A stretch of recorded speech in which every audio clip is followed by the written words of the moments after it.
এখন জেনারেল নলেজের বেশ কিছু প্রশ্ন ও সঙ্গে উত্তর আলোচনা করা হচ্ছে। জেনারেল নলেজের প্রশ্ন ও উত্তরগুলো সবার জেনে রাখাই খুবই প্রয়োজন। বিশেষ করে বিভিন্ন কম্পিটিটিভ পরীক্ষায় বসা প্রার্থীদের জন্য জেনারেল নলেজের এই প্রশ্ন উত্তরগুলি খুবই কার্যকরী অনুমান করা যায়। যাই হোক, এখন জেনারেল নলেজের প্রশ্ন উত্তর আলোচনা শুরু করা যাক। সবার প্রথমে নাম্বার 1 রয়েছে যে প্রশ্ন উত্তরটি, অর্থাৎ প্রশ্ন এবং উত্তর একই সাথে। পঞ্চম বেদ বলা হয় কাকে? মহাভারতকে। নাম্বার 2, সরকারের কাজ চালানোর জন্য যে 3টি বিভাগ থাকে সেই বিভাগগুলো হলো আইন, শাসন ও বিচার বিভাগ। জেনারেল নলেজ প্রশ্ন উত্তর নাম্বার 3, বায়ুমণ্ডলে যে গ্রিনহাউস গ্যাসটির পরিমাণ বেশি থাকে সেটি হলো জলীয় বাষ্প। জেনারেল নলেজ প্রশ্ন উত্তর নাম্বার 4, বাগড়িহার বাঁধ যে নদীতে অবস্থিত? সঠিক উত্তর চেনাব নদী। নাম্বার 5, কর্ণাটক রাজ্যের পূর্ব নাম ছিল মহীশূর। নাম্বার 6, কুইক সিলভার বলা হয় যাকে, তা হলো পারদ। পারদকে কুইক সিলভার বলা হয়। নাম্বার 7, 3 বিঘা করিডর যে 2 দেশের মাঝে অবস্থিত সেই 2টি দেশের নাম ভারত ও বাংলাদেশ। নাম্বার 8, ভারতের বৃহত্তম খনিজ তেলের ভাণ্ডার যার নাম Bombay High.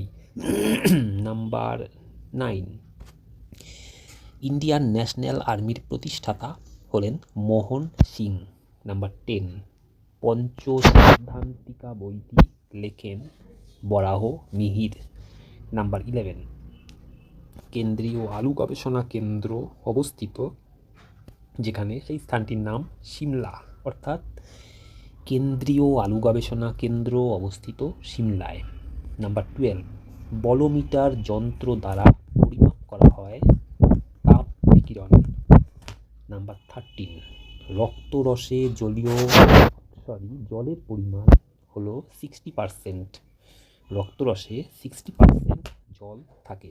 Number 14, next question 14, ভারতে প্রথম হেলিকপ্টার জরুরি চিকিৎসা পরিষেবা চালু হয় যে রাজ্যে?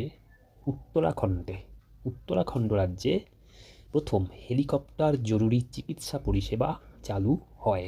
নাম্বার 15, কাজি নেমু যে রাজ্যের জাতীয় ফল সেই রাজ্যের নাম আসাম। নাম্বার 16, পশ্চিমবঙ্গে সবচেয়ে বেশি মটরশুঁটি উৎপাদন হয় যে জেলাটিতে সেই জেলার নাম নদিয়া। নাম্বার 17, ভারতের হোয়াইট সিটি নামে পরিচিত যে শহর সেই শহরটির নাম উদয়পুর।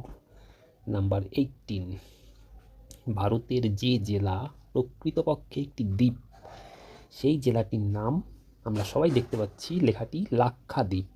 নাম্বার 19, যে উপায়ে মরুকরণ আটকানো সম্ভব সেই উপায়টির নাম হলো বৃক্ষরোপণ। বৃক্ষরোপণের মাধ্যমেই মরুকরণ আটকানো সম্ভব। নাম্বার 20, টাইটানিক জাহাজ যে মহাসাগরে ডুবে যায় সেই মহাসাগরটির নাম উত্তর আটলান্টিক মহাসাগর। নাম্বার 21, সুন্দরবন অঞ্চলের 2টি ভ্যানিসিং আইল্যান্ডের নাম লোহাচড়া ও বেডফোর্ড। নেক্সট কোশ্চেন নাম্বার 22, বিশ্বের দ্রুততম হিমবাহ অবস্থিত যে জায়গায় তার নাম গ্রিনল্যান্ড। গ্রিনল্যান্ডে বিশ্বের দ্রুততম হিমবাহ অবস্থিত। নেক্সট কোশ্চেন 23, 2025 সালে কততম সাধারণতন্ত্র দিবস পালিত হয়েছে? 75, 75তম। নেক্সট কোশ্চেন, ফ্রিডম ব্রিজ যে নদীর উপর গড়ে উঠেছে সেই নদীটির নাম নীলনদ। লাস্ট কোশ্চেন, 2025 খোখো বিশ্বকাপ জয়ী দেশের নাম ভারত। 2025 সালে যে খোখো বিশ্বকাপ খেলাটি হয়েছিল সেই টুর্নামেন্টে জয়ী দেশটির নাম ভারত।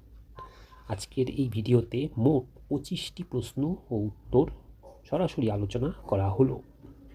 এই প্রশ্ন ও উত্তরগুলো সবারই জানা থাকাটা খুবই ভালো, বিশেষ করে শিক্ষার্থী ও কম্পিটিটিভ পরীক্ষার্থীদের জন্য জেনারেল নলেজের এই প্রশ্ন উত্তরগুলো খুবই গুরুত্বপূর্ণ। যাই হোক, সবশেষে একটি কথা, বিভিন্ন গুরুত্বপূর্ণ জেনারেল নলেজের বই পড়ার জন্য আমরা দোকান থেকে, বুক স্টল থেকে কিংবা অর্ডার দিয়ে আমরা বই সংগ্রহ করে পড়ি। এছাড়াও কিন্তু আজও বর্তমানে এই সময়ে অনলাইন মাধ্যম থেকেও বিভিন্ন জেনারেল নলেজের বই, সাধারণ জ্ঞানের বই, ভালো ভালো বই আমরা চাইলে অর্ডার করে হোম ডেলিভারির মাধ্যমে বাড়িতে আমাদের হাতে সংগ্রহ করে সেই বইগুলো পড়তে পারি। তাই আমাদের কোনো শিক্ষার্থী বন্ধু বা যে কেউ, যদি তোমরা চাও যে অনলাইন থেকে একটি সাধারণ জ্ঞান বা ভালো জেনারেল নলেজের বই সংগ্রহ করে তোমরা পড়বে, তাহলে কিন্তু তোমরা অবশ্যই amazon.in থেকে এই ধরনের গুরুত্বপূর্ণ ভালো ভালো জেনারেল নলেজের বই, বিশেষ করে বিভিন্ন কম্পিটিটিভ পরীক্ষায় কমন পাওয়ার মতন জেনারেল নলেজ থাকবে এমন ধরনের বই কিন্তু তোমরা সংগ্রহ করে পড়তে পারো। তোমাদের সুবিধার্থে এই ভিডিওর ডেসক্রিপশানে এরকমই দু একটি বইয়ের নাম এবং লিঙ্ক দেওয়া রইল। সেই লিঙ্কের মাধ্যমে তোমরা সরাসরি কিন্তু সেই ধরনের গুরুত্বপূর্ণ বই সংগ্রহ করতে পারো। তাহলে আজকে এখানেই শেষ করছি ভিডিওটি। আবার দেখা হবে পরবর্তী কোনো ভিডিওতে। সর্বশেষে একটি অনুরোধ, তোমরা অবশ্যই জেনারেল নলেজ বা সাধারণ জ্ঞানের প্রশ্ন উত্তর পাওয়ার জন্য এই চ্যানেলটি সাবস্ক্রাইব করে রেখো। প্রত্যেকে খুব ভালো থেকো।